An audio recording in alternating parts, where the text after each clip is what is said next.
काशी विश्वनाथ भोले बाबा की जय जयकार। सभी शिव भक्तों के चरणों में प्रणाम। प्रिय भक्तों, एक दिन माता पार्वती बाबा भोलेनाथ से 3 प्रश्नों का उत्तर मांगती हैं। उनका प्रश्न था, दुनिया में सबसे नर्म और कोमल क्या है? दूसरा, शरबत से भी मीठा पेय पदार्थ क्या है? तीसरा, किस तरह इंसान निर्धन या धनवान बनता है?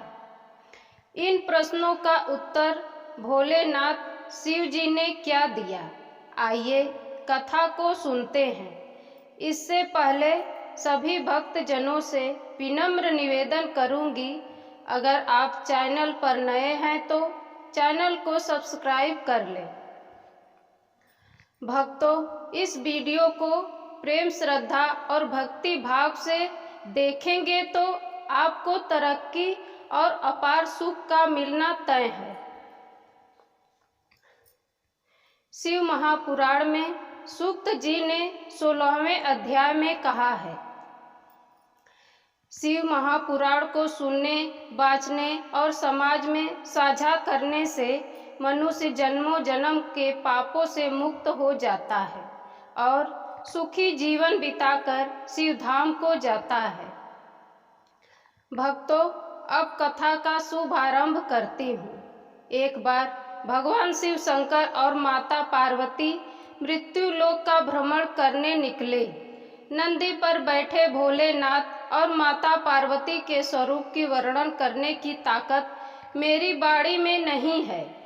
धरती पर विचरने के बाद, काल की दशा देखने के बाद भगवान शिव कैलाश पर वापस आ गए।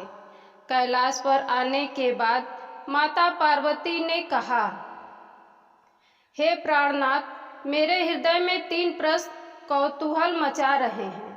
आप मेरे तीनों प्रश्नों के उत्तर देकर मुझे संतुष्ट करने की कृपा करिए। भगवान भोलेनाथ ने कहा, हे प्रिय पार्वती, आप अपने प्रश्नों को बताइए। माता पार्वती ने कहा, हे भगवान, मेरा पहला प्रश्न, दुनिया में सबसे नरम अर्थात कोमल चीज क्या है? दूसरा, शरबत से मीठा और ऊर्जावान कौन सा पेय पदार्थ है? तीसरा, किस कारणों की वजह से इंसान निर्धन या धनवान बनता है? तीनों प्रश्नों को सुनकर भोलेनाथ ने कहा, हे प्रिय पार्वती, मैं आपके प्रश्नों का उत्तर दे देता हूँ, पर आप ध्यान से सुनिएगा, सो मत जाइएगा। माता पार्वती बोली, भगवान, मैं आपकी कथा ध्यान और मन से सुनूंगी। मैं आपको वचन देती हूँ। महादेव कहते हैं, एक राज्य में एक सेठ रहता था। वह काफी धनवान था। वह देश विदेश में घूमकर व्यापार करता था। सेठ की 3 बेटियां थीं, जो बहुत सुंदर और गुणवती थी। देखने में वह राजकुमारी लगती थी। सेठ का जीवन सुखमय, शांति और खुशियों के साथ बीत रहा था। एक बार सेठ को व्यापार के संबंध में विदेश जाना था। वह एक ऐसा देश था जहां हीरे, सोने, चांदी की खान थी। उसके वजह से वह बहुमूल्य चीजों का वर्णन होता था। सेठ ने सोचा, जब ऐसी जगह जा रहा हूं तो क्यों ना अपनी पुत्रियों के लिए कुछ उपहार लेकर आऊं, जिससे वह जीवन भर याद रखें। सेठ ने अपनी बड़ी पुत्री को बुलाया और पूछा, बेटी, तुम मुझसे कितना प्रेम करती हो? बड़ी बेटी ने कहा, पिताजी, मैं अपने प्राणों से अधिक प्रेम करती हूँ। यह सुनकर सेठ बहुत प्रसन्न हुआ और बोला, बेटी, मैं एक अनोखे देश जा रहा हूँ। आते समय मैं तुम्हारे लिए क्या उपहार लाऊं? बड़ी बेटी बोली, पिताजी, मेरे लिए सोने और हीरे से जड़ा एक दर्पण ले आइएगा। सेठ ने अपनी मझली बेटी को बुलाया और पूछा, तुम मुझसे कितना प्रेम करती हो? मझली बेटी बोली, मैं आपको भगवान से भी अधिक प्रेम करती हूँ। सेठ अपनी मझली बेटी के ऐसे वचन सुनकर उसका सीना चौड़ा और मन प्रसन्न हो गया। सेठ बोला, बेटी मैं तुम्हारे लिए क्या उपहार लाऊं? मझली बेटी बोली, पिताजी मेरे लिए नवरत्न हार और सोने का गजरा ले आइएगा। फिर सेठ ने अपनी सबसे छोटी पुत्री को बुलाया और पूछा, बेटी तुम मुझे कितना प्रेम करती हो? छोटी बेटी बोली, पिताजी मैं आपसे भोजन में नमक अर्थात चुटकी भर प्रेम करती हूँ।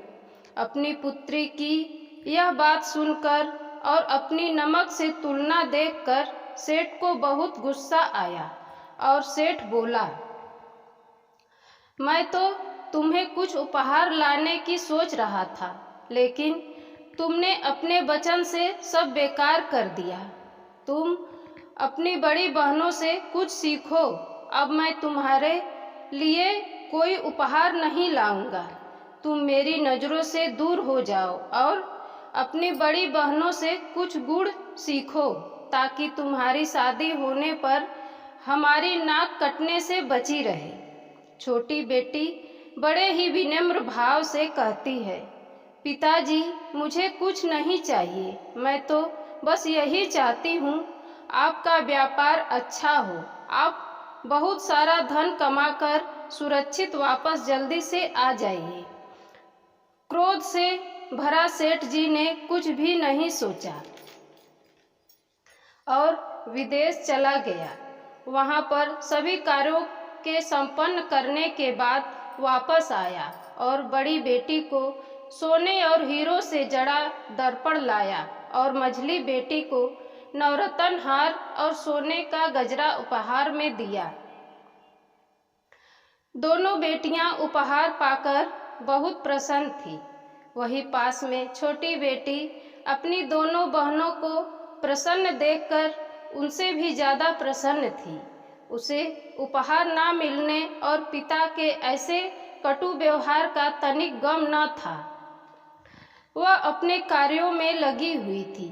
वह भगवान शिव की पूजा अर्चना कर रही थी।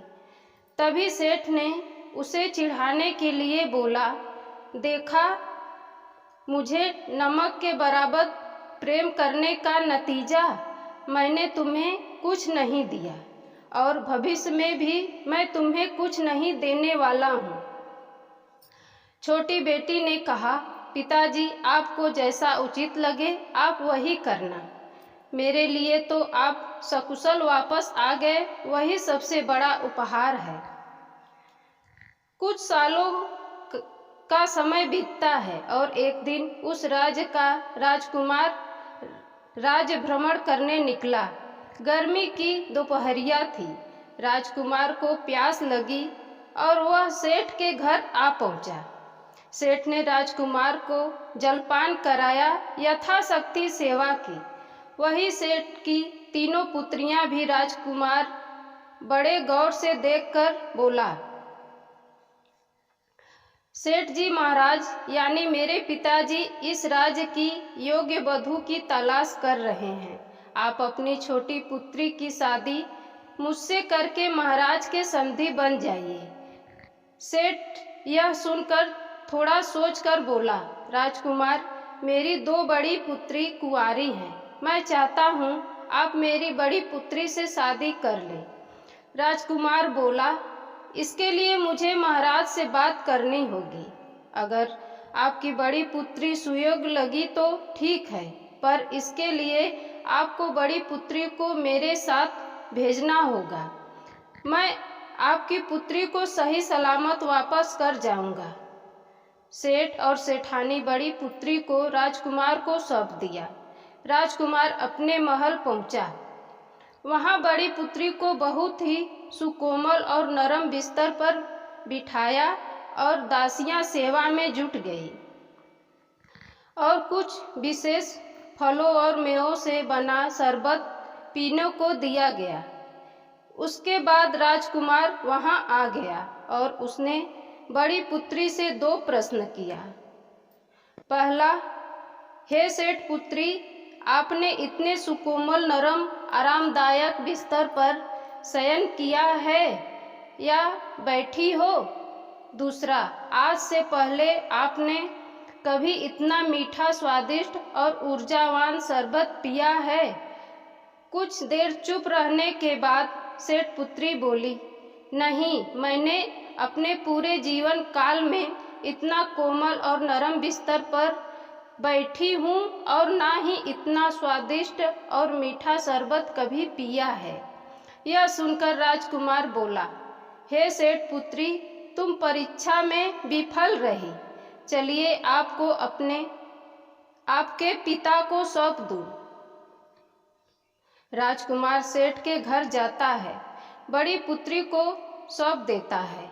सेठ अपनी मझली पुत्री को राजकुमार के साथ भेज देता है। महल में पहुंचकर उसी तरह नरम कोमल बिस्तर पर बैठाया जाता है और अद्भुत शरबत पीने को दिया जाता है। और फिर राजकुमार वही 2 प्रश्न मझली पुत्री से करता है।